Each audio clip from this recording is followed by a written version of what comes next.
कि नहीं। रेडी ହେଇଗଲା ଆମ ମଟନ। वेलकम सांग माने केमती अच्छे आपण माने मोर गोटे पुणी गोटे नुआ वीडियो को आपण मानक बहुत बहुत स्वागत। एबे आपण मान जानथे वर्तमान कार्तिक मास सरीची तो कार्तिक मास सरला परे वर्तमान जो माने छाड़ खाई पालन करिवे से मान पे आज गोटे घरे भोजी पालन होउची। भोजी तो नुह आपण माने कहिबे जेंति कार्तिक मास सरला परे जो माने छाड़ खाई करंती सेथि पई गोटे घरे खाइया प्रस्तुत होउची। तो आज केमिति घरे प्रस्तुत होउची हमर मटन तरकारी आज मु आपनको वीडियो रे देखेबी। आपण मान तो घरे भी वीडियो तरकारी मटन तरकारी खाउथिबे मु आज घरे केउ भलिया पद्धति रे बनौची आ केते स्वादिष्ट होउची सेटा देखिबा। तो चलंतु वीडियो रे मो सहित आगु बढ़िबा। तो आज घरे प्रस्तुत हबो घर तैयारी मटन तरकारी। तो आपण माने जानिथिबे मटन तैयारी रे आलूटा होची मेन जिनस। तो आलू आमे बर्तन भलो से छाणी देइचे। आलू देखो आलूटा भल से छणा हला परे तापरे आमे पियाज को एथरे चुन चुन के काटी देइचे जेमती कि मटनटा खाइबाकू भल लागिबो। पियाजटा आलू से तरकारी से भल से मिसिबो। बर्तन गोटे कड़ाई रे आमे तेल गरम कर देइचे सेतरे पकेइबा गोटा मसला। तो गोटा तेल भल से फुटला गोटा मसला जो पकईले ताकू भल भाव गोलई दबा। एबे सेतरे पकेइबा कटा जाइथिबे पियाज पियाज पकेइकी भल भाव भाजिबा।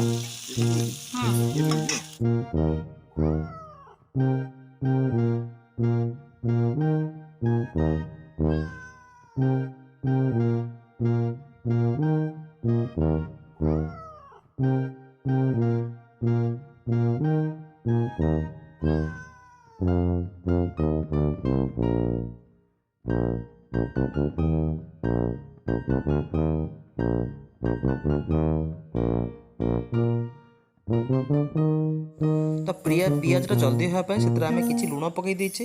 तो लुण पकई आपण मैंने जानी लुण पकई पियाजटा जल्दी भल भाव सीझी जाए।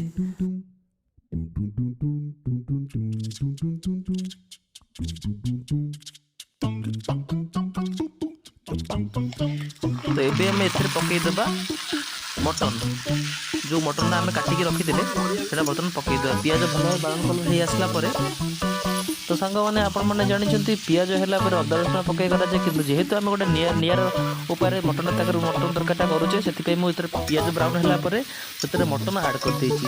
तो मटन को भल भाव भाजवा मटन टिके हल्का टिके आसला से पकईबा अदा रसुण पेस्ट।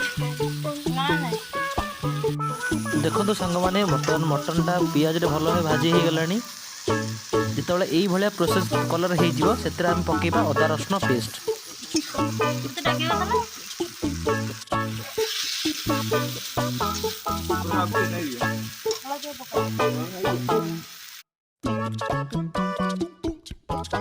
तो एथरे में बर्तमान पकेबा जो अदा रसुण पेस्ट कर रखी सेटा को एथरे पकेबा।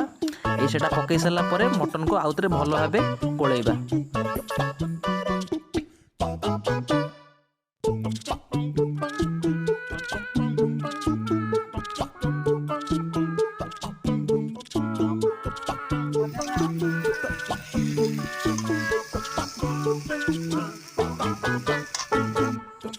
तो एथरे मु दीटा गोटे बड़ बड़ बड़ काटिकी रखी टमाटर पकईदेली।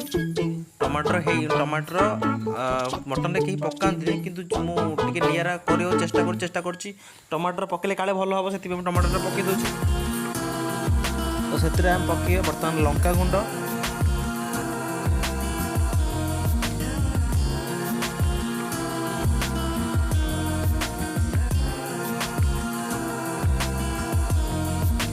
तो ये आम ए पकईबा धनिया गुंड तापर पकईबा आम जीरा गुंड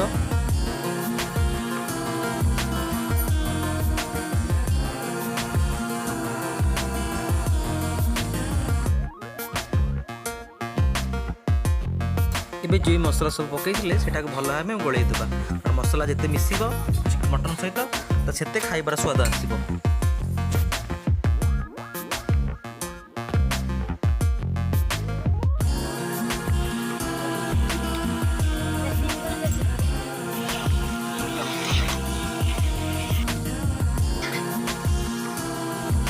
तो तापर एथरे आमे किछि लुण ऐड कर देचे।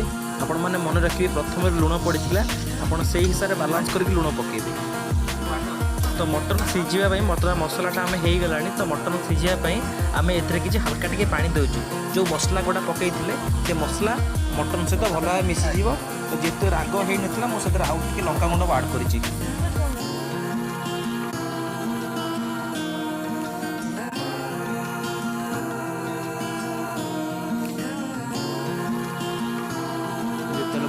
मसला भल मिसीगला करवा MDH मीट मसला कारण MDH सब जाक प्रोडक्ट भल लगे तो से MDH मीट मसला पकाचे तो मीट मसला भल भाव पकईला पुणी थे यहाँ भल भाव गोलैदबा।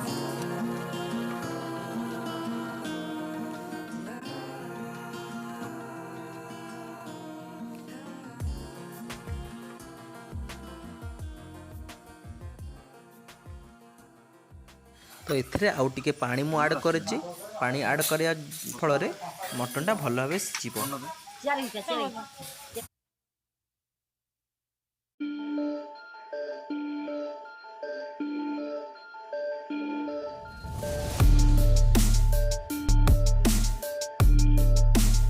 तो देखो सांग मैंने बर्तमान मटनटा बहुत सुंदर देखा कषाटा भी मसला भल भाव मिसी जाइए पियाज भी भल भाव मटन कषी हो गला देखु से पकईबी आलू से भल भाव गोलैबा जिते कषिबे तो मटन टेस्ट से भल लगे।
तो मटनटा जेहेतु टाइम लगे सीझाई से प्रेसर रे मटन गुड़ा पकई से हल्का टिके पानी देकी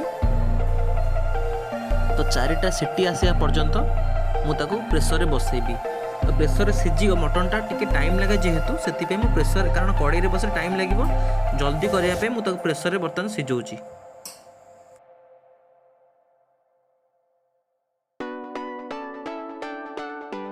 आपण मैंने गोटे कथा मन रखिए एथिरे आपण गरम पानी देबे कारण गरम पानी देले भल लागिवो जेहेतु मटनटा ऑलरेडी कषा ही अच्छी तो ठंडा पानी प्लीज ठंडा पानी अवॉइड करेंगे गरम पानी ही देबे।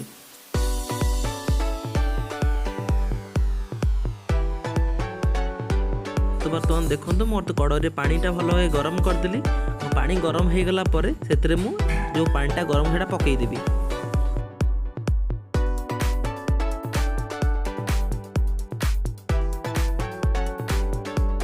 तो देखो सांग मैंने बर्तमान प्रस्तुत हो गला आमर गरमा गरम छाड़ खाई स्पेशल मटन तरकारी। तो आपण मैंने निजे घरे बनातु आ कहतु केमिति लागिला। Thanks for watching.